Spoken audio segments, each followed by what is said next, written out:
Capítulo 9. Holden. As naves ainda não respondem, Naomi disse, digitando um código no painel de comunicação. Não achei que fossem. Mas quero mostrar a Dona Ger que estamos preocupados sobre sermos seguidos. Nesse ponto, o que vale é salvar nossa pele, Holden falou. A coluna de Naomi estalou quando ela esticou o corpo. Holden pegou uma barra de proteína na caixa em seu colo e jogou-a para ela. Coma. Ela abria a embalagem quando Amos subiu a escada e se jogou no assento ao seu lado. Seu macacão estava tão imundo que brilhava. Assim como com os demais, 3 dias na nave auxiliar apertada não ajudava na higiene pessoal. Holden estendeu a mão e coçou o próprio cabelo encebado. A Cavaleiro era pequena demais para chuveiros, e as pias para gravidade zero eram pequenas demais para enfiar a cabeça. Amos resolvera o problema capilar raspando a cabeça, agora tinha só um anel de pelos crescendo ao redor da careca. De algum modo, o cabelo de Naomi continuava brilhante e quase nada oleoso. Holden se perguntava como ela conseguia isso. Me jogue alguma comida imediato, Amos disse. Capitão, Naomi corrigiu. Holden jogou uma barra de proteína para ele também. Amos agarrou no ar e ficou observando o pacote longo e fino com desgosto. Maldição, chefe, eu daria minha bola esquerda por comida que não parecesse um vibrador. Amos disse, então bateu com a barra contra a de Naomi, em um brinde jocoso. Me fale sobre nossa água, Holden pediu. Bem, passei o dia rastejando entre os cascos. Apertei tudo o que podia ser apertado, o que não podia tapei com epóxi, então não tem nenhum vazamento em canto algum. Logo o prazo estará vencido, Jim, Naomi disse. Os sistemas de reciclagem da Cavaleiro estão um lixo. Ela não foi feita para processar os restos de 5 pessoas em água potável por 2 semanas. Posso lidar com prazo vencido. Só temos que aprender a viver com o fedor uns dos outros. Eu estava preocupado com ou não há disponibilidade. Falando nisso, vou até meu catre para aplicar um pouco mais de desodorante, Amos disse. Depois de um dia inteiro rastejando nas entranhas da nave, meu cheiro vai me deixar acordado à noite. Amos engoliu o resto de sua comida e estalou os lábios com prazer simulado, levantou-se do assento e seguiu para a escada da tripulação. Holden deu uma mordida em sua barra. Tinha gosto de cartolina engordurada. Como está o Cher? Perguntou. Ele anda bem quieto. Naomi franziu o senho e colocou sua barra meio comida no painel de comunicação. Eu queria falar com você sobre isso. Ele não está muito bem, Jim. De todos nós, é o que está com mais dificuldade de encarar o que aconteceu. Você e Alex vieram da Marinha. Foram treinados para lidar com a perda dos companheiros. Amos voa há tanto tempo que esta é a 3ª nave que ele perde, inacreditável. E você é toda feita de ferro fundido e titânio, Holden fingiu brincar. Não toda. 80, 90%. No máximo, Naomi respondeu com meio sorriso. Mas falando sério. Acho que você deveria conversar com ele. E dizer o quê? Não sou psiquiatra. A versão da Marinha desse discurso envolve dever, sacrifício honrado e vingar os camaradas caídos. Não funciona tão bem quando seus amigos foram assassinados sem motivo aparente e não há chance alguma de fazer algo a respeito. Não disse que você tem que resolver o problema dele. Disse que você precisa conversar com ele. Holden levantou-se de seu assento com uma continência. Sim, senhora. Na escada, fez uma pausa. Mais uma vez, obrigado, Naomi. Realmente. Eu sei. Vá ser capitão, ela respondeu, voltando-se para o painel e ligando a tela de operações da nave. Continuarei acenando para os vizinhos. Holden encontrou Cher na pequena enfermaria da Cavaleiro. Era realmente uma cabine minúscula. Além de um catre reforçado, 2 armários de suprimentos e de meia dúzia de peças de equipamento na parede, havia espaço apenas para um banco preso ao chão por pés magnéticos. Shed estava sentado nele. Ei, campeão, se importa se eu entrar? Holden perguntou.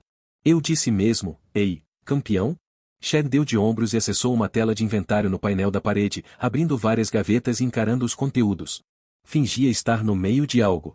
Olhe, Shed, essa coisa com a Kinterbur pegou todo mundo, e você, Holden se interrompeu quando Shed virou para ele segurando um tubo de apertar. Solução de ácido acético a 3%. Não sabia que tínhamos isso aqui. Na quente acabou, e eu tenho 3 pacientes com VG que podiam usar. Por que será que colocaram isso na Cavaleiro? VG. Foi tudo o que Holden conseguiu pensar em responder. Verrugas genitais. Solução de ácido acético é o tratamento para qualquer verruga visível. Queima tudo. Dói como o inferno, mas dá resultado. Não há motivo para manter isso na nave auxiliar. O inventário médico é sempre tão bagunçado. Holden abriu a boca para falar, não encontrou nada para dizer, então a fechou. Temos ácido acético em creme, Shed prosseguiu, a voz cada vez mais estridente, mas nada para dor. O que você acha que é mais necessário em uma nave auxiliar de resgate? Se tivéssemos encontrado alguém naquela nave abandonada com um caso sério de VG, estaríamos preparados. Um osso quebrado? Que azar. Vai ter que aguentar firme. Shed, Holden tentou interrompê-lo. Ah, olhe isto aqui. Nenhum coagulador. Mas para quê?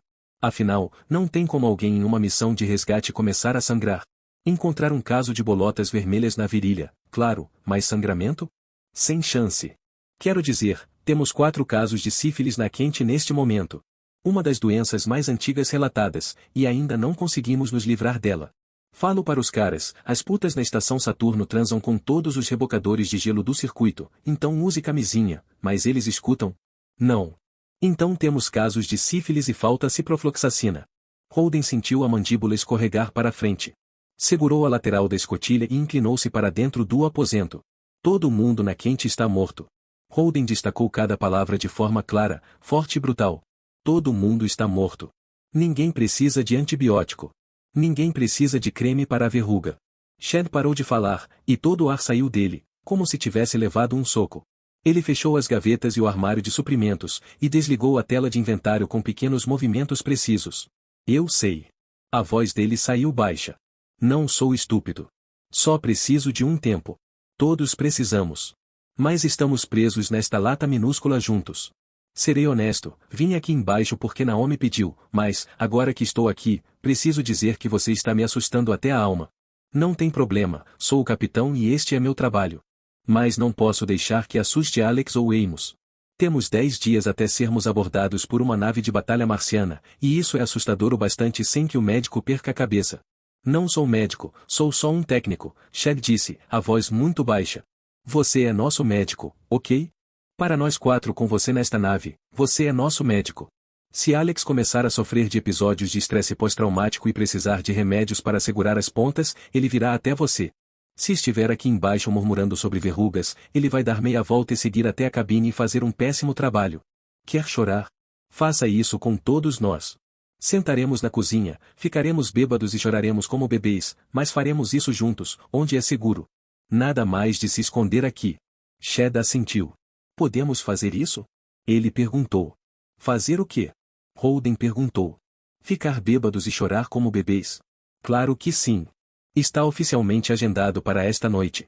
Reporte-se na cozinha às 20 horas, Sr. Garvey. Traga uma taça. Shed ia responder quando o comunicador geral ligou e Naomi chamou. Jim, venha até a sala de operações. Holden segurou o ombro de Shed por um instante e partiu. Na operações, Naomi estava com a tela de comunicação ligada e falava com Alex em voz baixa. O piloto balançava a cabeça e franzia o senho. Um mapa reluzia na tela dela. O que foi? Holden perguntou. Estamos recebendo um feixe estreito, Jim. Está travado e começou a transmitir há poucos minutos, Naomi respondeu. Da Dona Ger. A nave de guerra marciana era a única coisa que ele podia imaginar que estivesse dentro do alcance de comunicação por laser. Não. Do cinturão, Naomi explicou. E não de Ceres, Eros ou Palas. Nenhuma das estações grandes. Ela apontou para um pequeno ponto na tela. Está vindo daqui. Isso é espaço vazio, Holden falou. Não. Alex checou. É o local de um grande projeto de construção no qual Taiko está trabalhando. Não tem muitos detalhes nele, mas o retorno do radar é bem forte. Alguma coisa lá fora tem uma matriz de comunicação capaz de colocar em nós um ponto do tamanho do nosso ânus a mais de 3 unidades astronômicas de distância, Alex comentou. Ok, uau, é impressionante. O que o ponto do tamanho do nosso ânus está dizendo? Holden perguntou. Vocês não vão acreditar nisso, Naomi disse, e ligou a reprodução. Um homem de pele escura e com os pesados ossos faciais de um terráqueo apareceu na tela. O cabelo era grisalho, e o pescoço filamentoso tinha músculos idosos. Ele sorriu e disse. Olá James Holden. Meu nome é Fred Johnson. Holden apertou o botão de pausa. Esse cara parece familiar. Procure o nome dele na base de dados da nave, pediu. Naomi não se mexeu, só encarou Holden com um olhar de interrogação no rosto. O que foi? Ele perguntou. Esse é Frederick Johnson, ela falou. Ok. Coronel Frederick Lucius Johnson. A pausa podia ter sido de 1 segundo, poderia ter sido 1 hora. Jesus, foi tudo o que Holden conseguiu pensar em dizer. No passado, o homem na tela estivera entre os mais condecorados oficiais das Forças Militares das Nações Unidas, mas acabara como um de seus fracassos mais embaraçosos. Para os Belters, ele era o xerife de Nottingham terráqueo que se transformará em Robin Hood. Para a Terra, ele era o herói que caíra em desgraça. Fred Johnson ascendera à fama com uma série de capturas de famosos piratas do cinturão durante um dos períodos de tensão entre Terra e Marte, tensão que parecia aumentar em algumas décadas e depois desaparecer. Sempre que as duas superpotências erguiam os sabres uma para a outra, o crime no cinturão aumentava. O Coronel Johnson, Capitão Johnson na época, e sua pequena frota de 3 fragatas de mísseis destruíram uma dezena de naves piratas e 2 bases maiores em 2 anos. Na época em que a coalizão interrompeu as disputas, a pirataria estava realmente em baixa no cinturão, e Fred Johnson era o nome na boca de todo mundo. Ele foi promovido e recebeu o comando da divisão da Marinha da coalizão, com a tarefa de policiar o cinturão, onde continuou a servir com distinção. Até a estação Anderson. Era um minúsculo depósito de embarque quase do lado oposto do maior porto no cinturão, Ceres, e a maioria das pessoas não sabia localizá-lo em um mapa, nem inclusive a maior parte dos Belters. Sua importância era como uma estação distribuidora menor de água e ar em um dos trechos mais esparsos do cinturão. Menos de 1 milhão de Belters eram supridos de ar por Anderson. Gustave Marconi, um burocrata de carreira da coalizão na estação, decidiu implementar uma sobretaxa de 3% pelas transferências que passavam pela estação, na esperança de aumentar os lucros. Menos de 5% dos Belters viviam com dinheiro contado, então pouco menos de 50 mil Belters tinham que passar um dia do mês sem respirar. Só uma pequena porcentagem desses 50 mil tinha margem de manobra em seus sistemas de reciclagem para cobrir essa pequena carência. Desses, só uma pequena porção sentiu que uma revolta armada era o caminho. Foi por isso que, do 1 milhão de pessoas afetadas, só 170 Belters armaram-se e foram até a estação, tomaram o lugar e atiraram Marconi pela cabine de descompressão. Exigiram uma garantia do governo de que mais nenhuma sobretaxa seria imposta ao preço do ar e da água que passava pela estação. A coalizão mandou o Coronel Johnson. Durante o massacre da estação Anderson, os Belters mantiveram um sistema de câmeras ligado, transmitindo tudo para o sistema solar inteiro. Todo mundo assistiu aos fuzileiros navais da coalizão lutarem uma longa e horripilante batalha corpo a corpo contra homens que não tinham nada a perder e nenhum motivo para se render. A coalizão venceu, era uma conclusão inevitável, mas foram 3 dias de massacre transmitido. A imagem icônica do vídeo não foi uma cena de batalha, mas a última imagem que as câmeras transmitiram antes de serem desligadas, o Coronel Johnson na sala de operações da estação, cercado de cadáveres dos Belters que fizeram sua última resistência ali, observando a carnificina com olhar vazio e mãos caídas ao lado do corpo.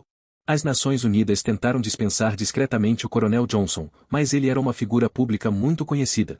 O vídeo da batalha dominou as redes por semanas, só substituído quando o ex-coronel Johnson fez uma declaração pública desculpando-se pelo massacre e anunciando que a relação entre o cinturão e os planetas interiores era insustentável e seguia na direção de uma tragédia maior.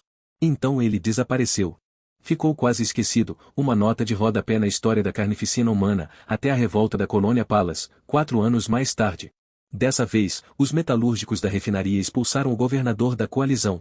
Em vez de uma estação minúscula com 170 rebeldes, era uma das maiores rochas do cinturão, com mais de 150 mil pessoas. Quando a coalizão enviou os fuzileiros navais, todos esperavam um banho de sangue. O Coronel Johnson surgiu do nada e instruiu os metalúrgicos, conversou com os comandantes da coalizão para que segurassem os fuzileiros até que a estação pudesse se entregar pacificamente. Passou mais de 1 ano negociando com o governador da coalizão para melhorar as condições de trabalho nas refinarias. E de repente o carniceiro da estação Anderson era um herói e um ícone no cinturão. Um ícone que irradiava mensagens privadas para Cavaleiro. Holden apertou o botão do play, e aquele Fred Johnson disse: Senhor Holden, acho que está sendo usado. Serei direto, estou falando com você como um representante oficial da Aliança dos Planetas Exteriores. Não sei o que ouviu, mas não somos todos um bando de cowboys que se apoia em armas para abrir caminho até a liberdade. Passei os últimos 10 anos trabalhando para tornar a vida dos Belters melhor sem que ninguém levasse um tiro. Acredito nessa ideia tão profundamente que desisti da minha cidadania terráquea quando vim para cá. Digo isso para que saiba o quão envolvido estou. Talvez eu seja a pessoa no sistema solar que menos deseja guerra, e minha voz ecoa nos conselhos da APE. Você deve ter ouvido algumas transmissões que batem os tambores de guerra e exigem vingança contra Marte pelo que aconteceu com sua nave.